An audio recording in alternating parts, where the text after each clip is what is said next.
Hello peeps. So today I want to try something new for lunch.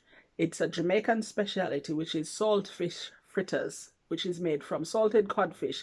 Usually there's a lot of flour in it, but we want to try to reduce our carb intake and increase our fiber intake. So today I'm thinking I'm going to use courgette and carrots to replace flour. So I'm not yet to replace some of the flour. I'm not removing all of the flour. I'm just going to take out some and use courgette and carrots. We'll see how it turns out.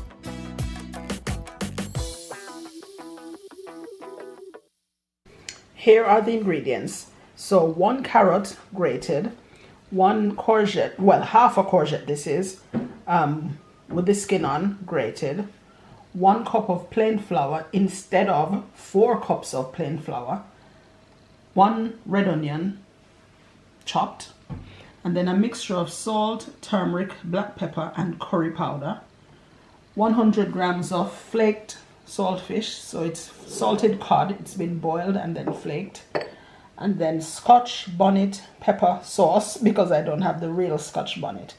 So those are the ingredients I'll use for my new healthy saltfish fritters, and water.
Really perfect.